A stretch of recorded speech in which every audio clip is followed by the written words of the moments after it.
on him, and if he ever gets ahead, let's say his phase drums and like they have a kill or two advantage, and Navi cannot force him back really quickly, he's going to just mop the floor with them.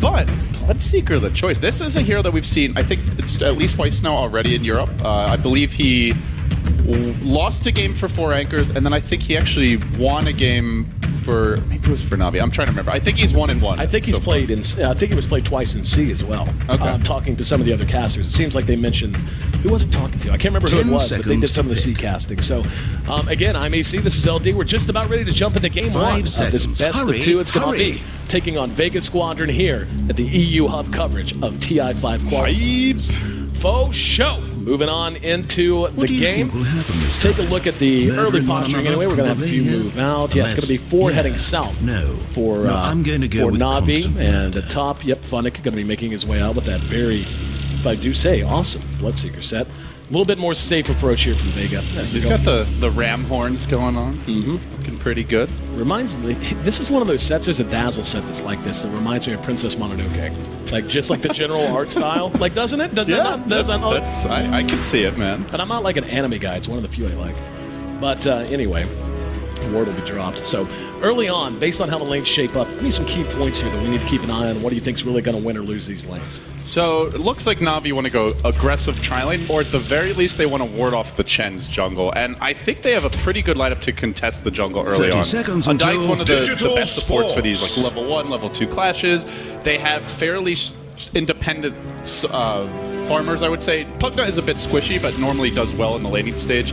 And they have a Dazzle who can help keep him alive. Dendi should have the edge on a Dragonite 1v1 if that is indeed the matchup, and it looks like it will be. No one is doing a bottle rush. So I think Puck early does pretty well against Dragonite. The big downside here I do see for Navi is they don't have much early kill potential. They don't have a hero like a Spirit Breaker or, say, a Rubik Leshrac, a Shadow Demon. We saw the Kunkka earlier, who could be a great setup support for kills.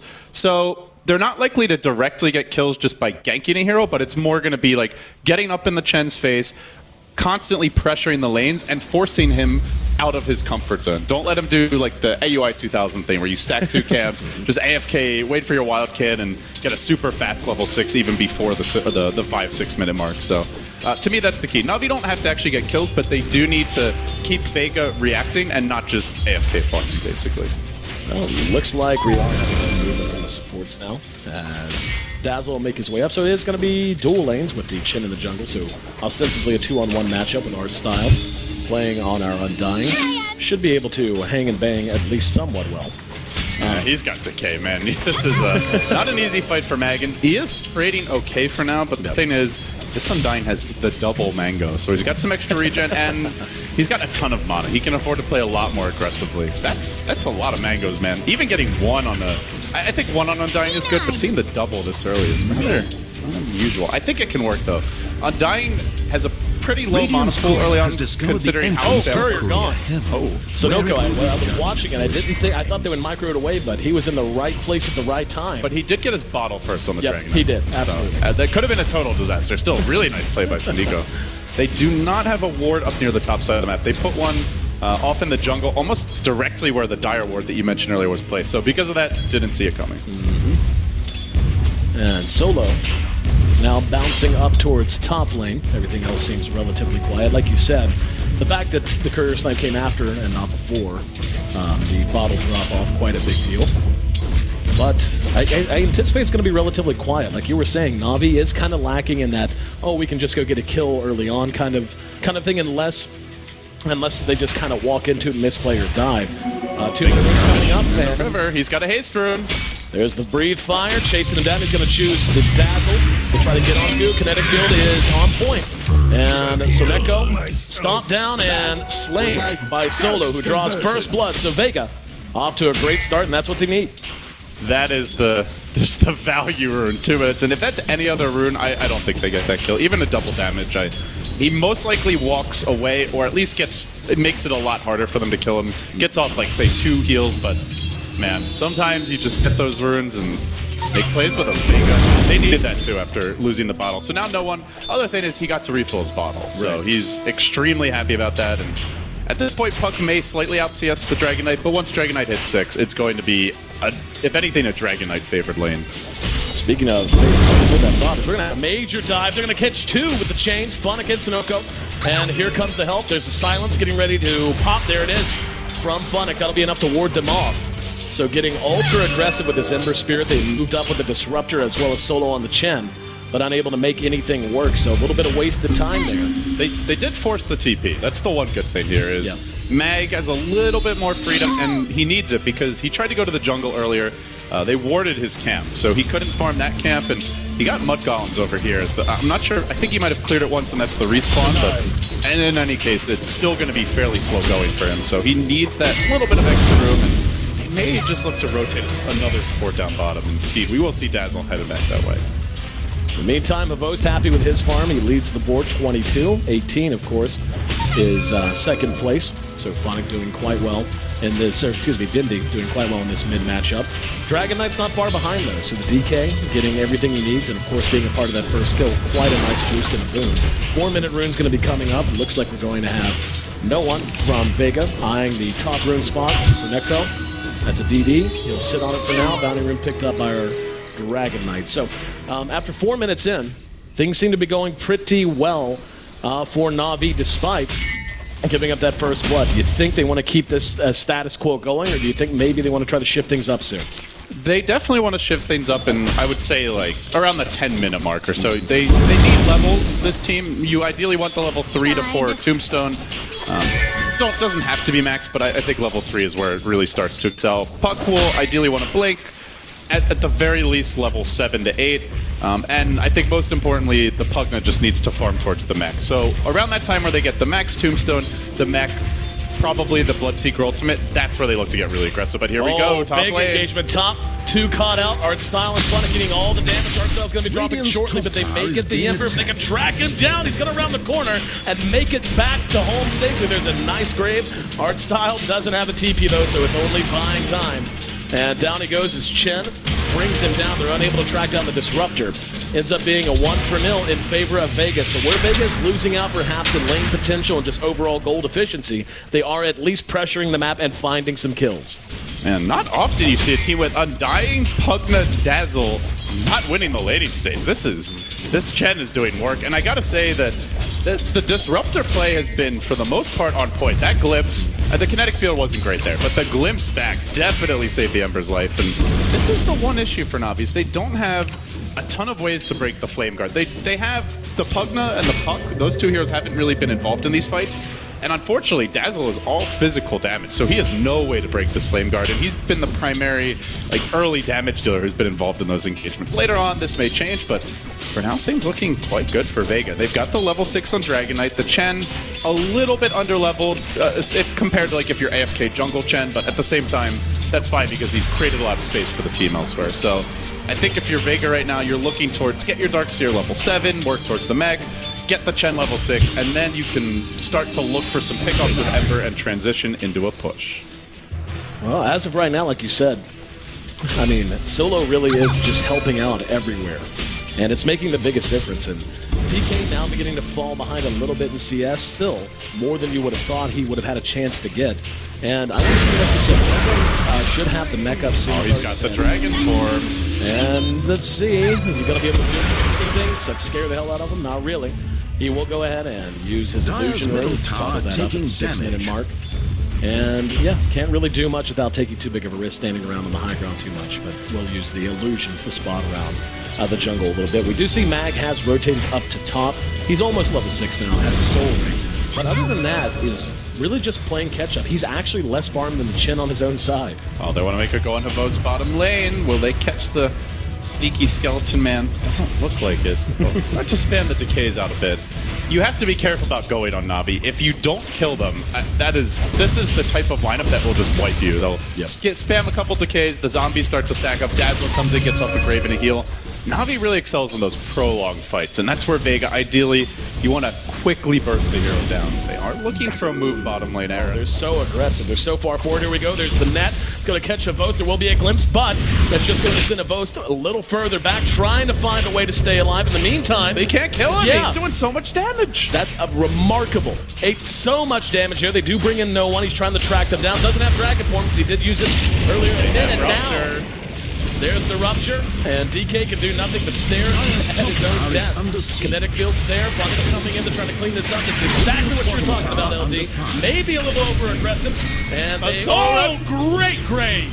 Soul Rip probably would have kept him alive, but the grave was on point. Auto attacks on the way, regardless of if the Soul Rip had actually connected. So it's going to end up being 2 for 1. And unfortunately for Vega, they lost one of their more important heroes farm-wise, the Dragon Knight. So Navi really punishing that, like you said. They just couldn't kill Havos. He was immortal. It looked like, what is Havos doing? Is he feeding? But he knows how their lineup works. So he gets glimpsed in. He immediately self-decrepifies and starts life-draining the Ember Spirit. Breaks his Flame Guard, which is one of their high damage nukes. They didn't have a stun to break the life drain because he had already used the chains earlier. And then it looks like he's getting low. He gets Soul Rip back up. Slaw this time, Bloodseeker slowly running in as well. Coil on Mag. He's going to try to TP away. It's going to break when he goes back to the well, and he dies with the snap in the well. Well played. So once again, Vega gives up another, and all of a sudden, Navi seems to be putting together a little bit of momentum. And what Vega had going for them was the fact they were pressuring the lanes, was the fact that they were snagging some, at least somewhat valuable kills. But now they find themselves in a position where the gold efficiency of their laning phase just wasn't on par with Navi's. Navi is caught up in kills, and it's beginning to feel like they're going to be able to set the tone and the pace of the game. And that's not what you want with a lineup like this. You draft a lineup like this so you can be in that role. Honestly, both drafts are very bad at playing from behind. Yep. For Vega, Disruptor, he excels at picking off retreating enemy heroes, but if he's the one running for his life, the glimpse back, maybe you can prevent a teammate from dying, but you're not making positive plays for your team, you're just limiting the damage. Dragon Knight, great at pushing, not great at defending by any means. Ember, I will say it's a pretty good Ember game, but they still have Bloodseeker and they have Pugna.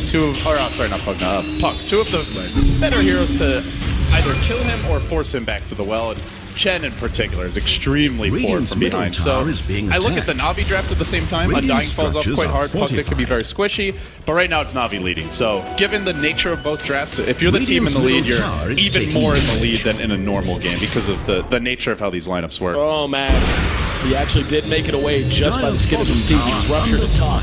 They're not going to try to defend the push in mid, so they'll take that tower free, instead try to split push in bottom. Navi does decide to fight this. Yep, this is going to be a very important fight for Vega.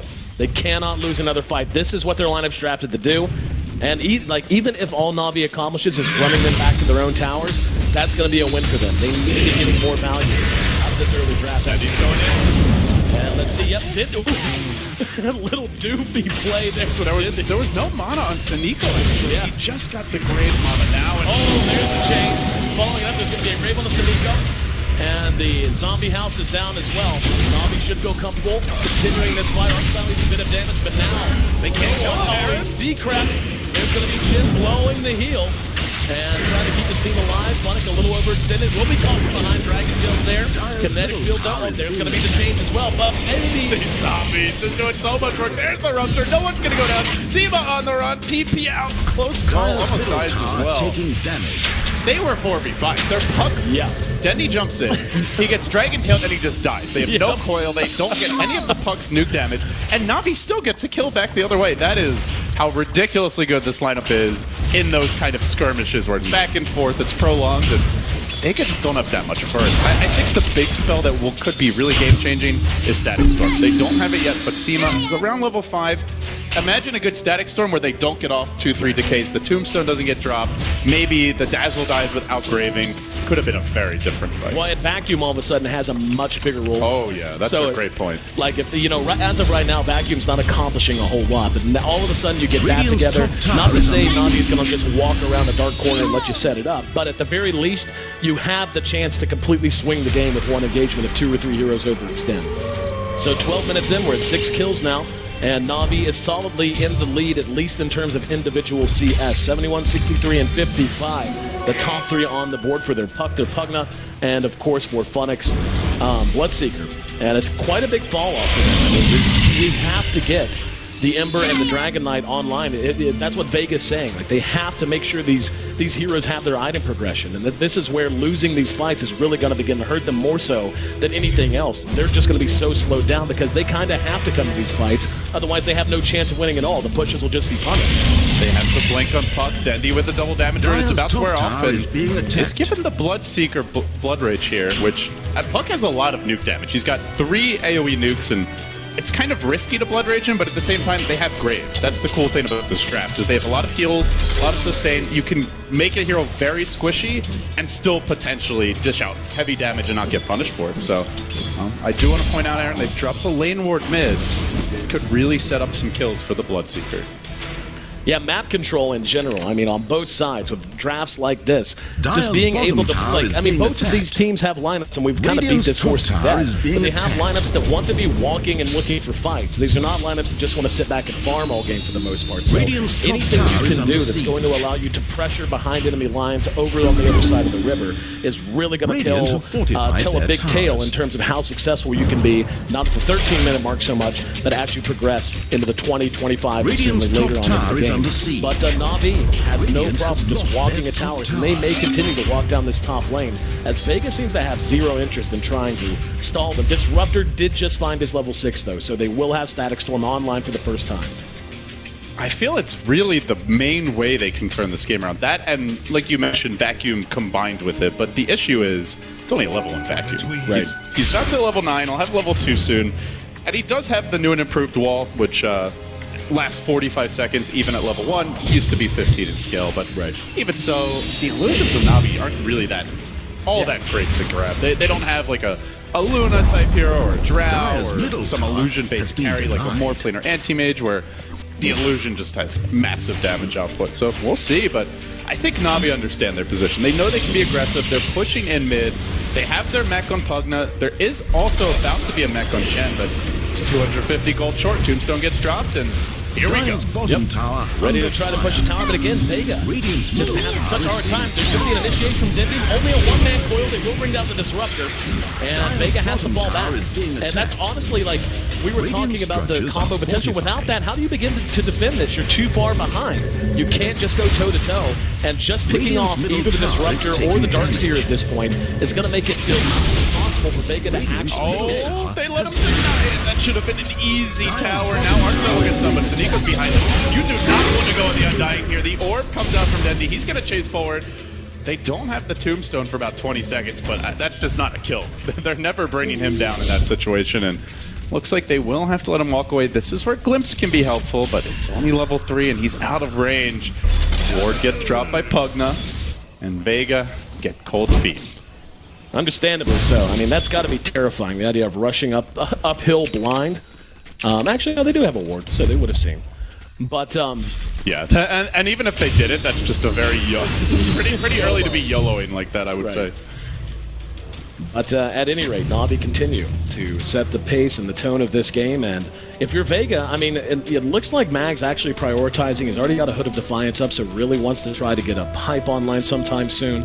But, I mean, outside of the obvious, earn more gold and get more kills, what's going to be the key for Vega as we get closer to 20 minutes now? So this is not working. And we actually see a preemptive weave onto Na'Vi, so they're going to try to make a run at someone. Looks like it's going to be no one, and he's going to be caught going for this rune. They have Disruptor here, but there's too many heroes to get a full glimpse back. Dendi's going to coil it. Does he try for the TP out? One out, and Seema breaks the coil. He may just drop the kinetic field and run the hell away. Clinic has the Rupture. Oh, got him! Wonderfully played as the Rupture combined with the Nether Blast, enough to get the job done. That was also the Blood Raged Life Drain, which does insane damage. Like, it makes your team squishy, but if they're running from you, then who the hell cares? That is a thing of beauty, man.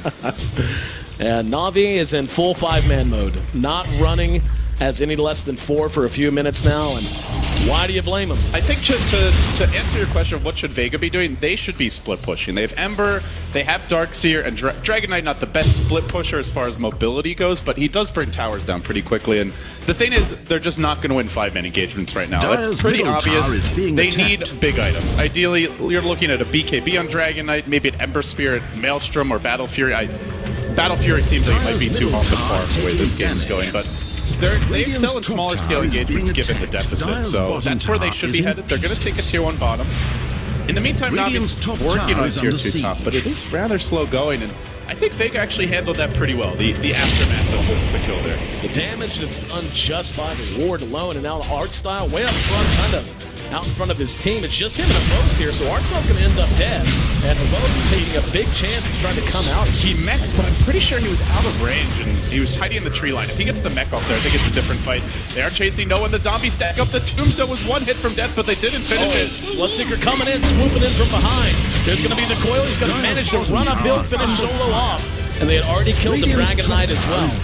And it's easy to forget just how unbelievably strong Thirst can be. Funnick flew across the map. It's 710 MS. Yep. He was getting around. That's faster than Lycan and Shapeshift. That is just absurd. Looked like I caught it on the minimap as we were watching the engagement, and it literally looked like Storm Spirit jumping around. That's how quickly he was moving. It was ridiculous. But anyway, Na'Vi once again take a couple of objectives, get a couple of kills, and I don't know. They're beginning to get into steamroll mode. I don't see. I mean, the Chin, level 8, has mech arc boots. Actually just buys a Desperation Bracer. Knows he needs a little bit more HP. The Dragon Knight, not. Unless he's got something on the courier I'm not seeing. Yeah, he doesn't. Nowhere near getting a BKB done. He's already picked up his Over Club. And, yeah, the mech should be done for, the pipe should be done for mag right about now, or at least in the near future. So at least that's on the way. Ember is going to go for Battle Fury. It seems he's picked up a Claymore. Yeah, Battle Fury, obviously, Ember with Battle Fury, the top 3 to 5, I would say, hero item combinations to stall a push, but he's still got to complete it. And honestly, Na'Vi are going to get this Aegis, and I think you just go tier 2 bottom, and then you start pushing the base. You may want to push out the top or middle lanes first, but I don't think he'll be able to complete this before the push begins, unless there's something else in the well. No, there's not. He's not going to have this in time. They'll have to find a way to win a fight without it. And I think that's where maybe a Maelstrom would have been the better choice. It's not nearly as cost efficient once it's completed, and it doesn't, well, I mean, it's still pretty cost efficient. It doesn't scale as well as the Battle Fury in the late game, but we'll see. Na'Vi, I mean, I said they'll take tier 2 bottom first, but they push in mid. They might just swing around this way. Find out. I think like they're significantly far enough ahead. If they take a major fight here, they're just breaking base. Yeah, there's no reason not to. They can just slow this down as much as they want. You know, if you keep Vega pinned up as far behind as they are just in item development, you can pull back and reset all you want. Oh, they want to kill off this Nether Warrior. Could be Decrepified. Now the Rupture coming out. Dendi engages, they're going to try to come on this. It's going to be the Chin who's trying to get everyone back up to speed. Bloodrite is there, and that's going to catch at least one. In the meantime, Na'Vi wisely, I think, choosing not to go too far uphill. They do end up losing Artstyle in the meantime. And Artstyle really committing that tombstone there is a bit of a mistake. He got way too far out front, lost the tombstone, lost his life. And now there's going to be a glimpse back. That's going to be Sineko. And that's an easy kill. Oh, Vega just completely dismantling this push up. Ghost will be on the way out now. Scurrying backwards. Dendi still holds the Aegis here, but he doesn't have his ultimate anymore. He dropped it in the earlier engagement. Ghost trying to life turn his way to freedom, but he gets stunned by the Dragon Knight, focused and brought down. Chased on the solo. That's a fast Bloodseeker, though. He might clean everyone up. He's going to get Siva as well. He's not done yet. Looking for a 4th kill. It's a triple for Funnick. Is he real good timing? High ground. I don't think that's the play here. Oh, Dendi. Top of the Dragon Tail. The Funnick's right there behind him. Gonna try to run him away at the very least. The 700 plus move speed Bloodseeker, man. Kinda ridiculous. And now he's got magic immunity. So not only is he moving like a bullet, he's about as unstoppable. I honestly, I keep on looking at this game and I'm like, Bloodseeker is by far the least important part of their draft right now because they're trying to break the base. Right. And Pugna is just going to keep on blasting the tower. You need the tombstone to sustain in the fights and bring the enemy back. Puck's your big initiator, and Dazzle's the one that kind of holds it all together, keeps everyone alive. But when the Na'Vi overextend and then Vega chase them, that's where the Bloodseeker really comes in handy. Because as soon as you get that just little bit of extra momentum, everyone drops low, Funnick just shows up and starts slaying fools. He just saved the push. The way he's playing it so well, too. He's not really engaging into the fights until that point. There's going to be a rupture on the mag. There's the snapback. Yep. He'll be just fine. Ended up wasting a TP scroll or whatever. But yeah, he's actually just playing back. He's using Rupture, he's using Bloodrite, and he's only really swooping in whenever it's time to play cleanup. He's not trying to overcommit and do too much right-click while the fight is just beginning to join. And it's really paying dividends, as you said. preemptive weave as they're ready to rush uphill. Kinetic field will come apart. Tier 3 down. BKB is now up on the Dragon Knight at the very least. There's going to be a Blood Right. That will actually... I didn't see if it got the Ember. Anyway, they're going to engage. The other ward is down. Just got to keep them most alive here. That's the goal. Don't let the Tombstone die either. And almost continue sieging Aaron. Blasting out, knowing the range rack is dropping dangerously low. Dendi's popped an invis, and I don't think they know it. He's waiting for the perfect pull. He sees 3 together. He might go any second. And holding it. There it is. Manages to connect 3, and he got a 3-man silence. 2 TPs go off, though. Doesn't matter. The damage is just doing this. Phonic this time. Way up in front. Artstyle once again will end up dropping. The Dragon Knight with his fresh BKB is turning out to be a problem. Vega with 2 buybacks suspended, need to make this worthwhile. Glimpse on spot. He's brought back to the high ground. He will be great. That speed, though, rushing out and keeping himself alive. Dendi's going to phase shift out. And in the meantime, Vega do manage to hold things together at least a little bit, but Navi not quite done. That's a double buyback, though. They had to commit heavily to hold this, and now Habos coming back in. There's the change on Dendi. He still holds the Aegis, mind you. He has Hex Gold as well. They just haven't had a chance to go to the damn shop, and they finally blast the thing down. They complete the Vanguard on the Undying. Overall, a net worth swing in Navi's favor, considering the buybacks of Boast. Being pursued here, but there's no way they're killing him off. He's gonna life drain the Wild Kid as a little retaliation. Doesn't actually get it, but he slaps it around. And now he's got a scepter too. So Boast has a scepter, Dendi has a Hex. They're working on what I imagine will be a Crimson Guard for art style. Great against the Chen army, so I love the way Navi's itemizing. The one thing that I would like to see them get is a pipe, but I mean, I'm not sure who would build it. All these other items are equally valid for this type of strat. They'll get a Vlad's for Bloodseeker. Works with the 3 ranged heroes. That was one of the big changes in recent patches. The lifesteal portion does a little bit less, 10% instead of 15, but yeah, Navi, they want to end this game by the 30-minute mark. They've got 1 lane of Rax. I think they wait for the next Roche, and then they break the base, but they may feel like they can just do it anyways. But we're going to see Dendi transition here. He doesn't go Hex. He had the gold for it, but he's going to build into a Shiva's Guard instead, picking up a plate mail. I actually don't mind that at all. I mean, just given how AoE-centric all of these fights are becoming, I mean, there's no one target, I guess. The Ember's just not built enough to really feel like that big of a threat, I don't think.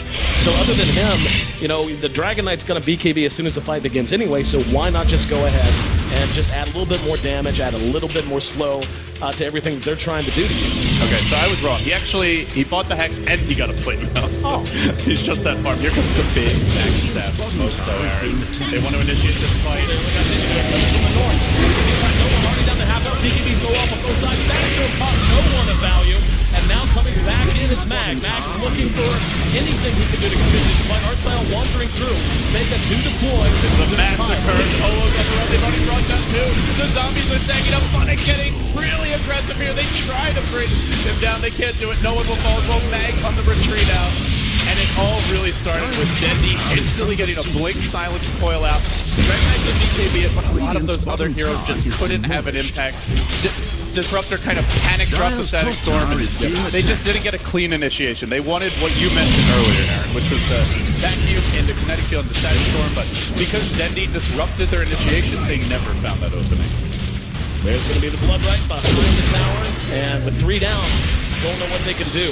They look at buyback. Yeah, buyback's not even available. They want Disruptor's coming back up as is Chin right about now. They have to wait another 10 seconds on the Dragon Knight, though, and that's a long 10 seconds of damage to these buildings. Obos continuing to use the Nether Blast. And there was a sin back, I heard it. Oh wow. He's in trouble. Trying to keep him alive. Is he going to move? Yep, he's going to be able to stay alive. In the meantime, beautiful vacuum that time, but no follow-up. Combo not on point. Huge missed opportunity, and now no one coming in. Doesn't have Dragon Form for 30 seconds, though. The zombies clawing at him, and GG, well played. Ouch. 18-10, 27-minute GG. That was just brutal. And, you know, I really got to say, I feel like Dendi's the MVP of this game. Yep. All of his initiations were on point. The supports did their job. Art still dropped the Tombstone effectively. There was that one fight bottom where him and Sandiko single-handedly kept Havost alive, and I feel like the whole team played really well, but the game-changing fights were the ones where Dendi either messed up the enemy initiation with the Blink Coil or with the Silence, or initiated for his team with those. So I would say Dendi MVP here ends the game ridiculously farm puck. 3-2-11. He was involved in 14, I think, out of 18 kills it was. Yeah. He was everywhere on the map. Yeah. Like, well, it's easy, it's easy to say that whenever they basically 5-man from about 15 minutes in. But just as a honorable mention, Funnick as well. I mean, it's one thing to play well, 9-1-6, that's obvious. But the way he played the Bloodseeker, just always staying around the periphery, never overcommitting until it was time, using Blood Right very effectively, always being on point with rupture targets, so on and so on and so on. I mean, he played extremely well, but yeah, I have to agree with you. So far as just pure playmaking ability, Dendi, the one who should walk away with the MVP right this time. So Vega, unable, unfortunately, to make this rather one-dimensional draft work for them. So Game 2 is going to be so important to them. I mean, we're seeing in both divisions of EU, it's, basically just even. Only a few teams are falling down and really find themselves playing from behind, and there's still a lot of Dota left to be played, but Vega, unfortunately, is one of those teams that has already fallen down a step. This is a really interesting position for